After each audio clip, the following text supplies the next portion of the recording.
മകളെ, ജെറുസലേം വചന കൂടാരത്തിൽ നിന്ന് 3 മിനിറ്റ് പ്രാർത്ഥനയ്ക്കായി ലോകത്തിൻ്റെ വിവിധങ്ങളായ സ്ഥലങ്ങളിൽ നിന്ന് ഓടിയെത്തിക്കൊണ്ടിരിക്കുന്ന നിങ്ങളെ ഓരോരുത്തരെയും പ്രത്യേകമായ വിധത്തിൽ വിശുദ്ധ യൗസേപ്പ് പിതാവിൻ്റെ കരങ്ങളിലൂടെ ഈശോയ്ക്ക് സമർപ്പിക്കുകയാണ്. കുടുംബം അത് വലിയ മനോഹരമായിരിക്കുന്ന ഒരു സങ്കല്പമാണ്.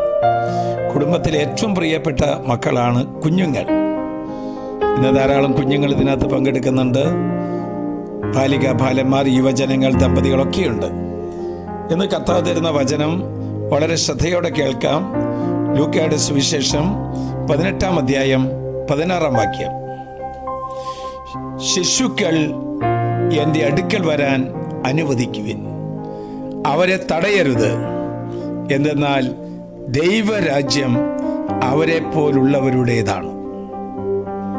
മക്കളെ, ഈശോയ്ക്ക് കുഞ്ഞുങ്ങളെ വളരെയധികം സ്നേഹമാണ്.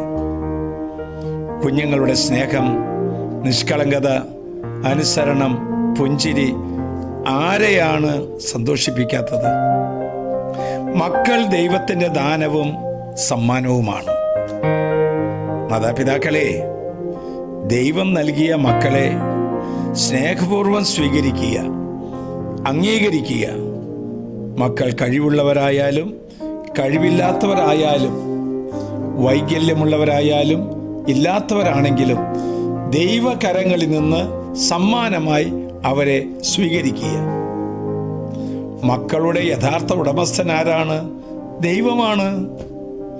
ദൈവം തന്ന മക്കളെ ദൈവത്തോട് ആലോചന ചോദിച്ച് ദൈവത്തിൻ്റെ ഇഷ്ടപ്രകാരം വളർത്തി വിശ്വസ്തതയിലും വിശുദ്ധിയിലും വളർത്തി ദൈവത്തിന് തിരിച്ചേൽപ്പിക്കപ്പെടേണ്ടവരാണ് നമ്മൾ. നമുക്കറിയാമല്ലോ, കുഞ്ഞുങ്ങളുടെ പാഠപുസ്തകമാണ് മാതാപിതാക്കൾ. ക്ഷമിക്കാൻ, സ്നേഹിക്കാൻ, പങ്കുവയ്ക്കാൻ, കരുണ കാണിക്കാൻ, സൗമ്യതയോടെ പെരുമാറാൻ, പ്രാർത്ഥിക്കാൻ ഇത് പഠിക്കുന്നത് മാതാപിതാക്കന്മാരിൽ നിന്നാണ്, അവരുടെ മാതൃകയിൽ നിന്നാണ്, അവരുടെ ജീവിതത്തിൻ്റെ ഓരോ ദിവസത്തെയും പ്രവൃത്തികളിലൂടെയാണ് പഠിക്കുന്നത്. അതുകൊണ്ട് മാതാപിതാക്കന്മാരും മക്കളും കുടുംബവും തലമുറയും ഒക്കെ ദൈവം വളരെ ശ്രദ്ധയോടുകൂടി കാത്തു സൂക്ഷിച്ചുകൊണ്ടിരിക്കുകയാണ്.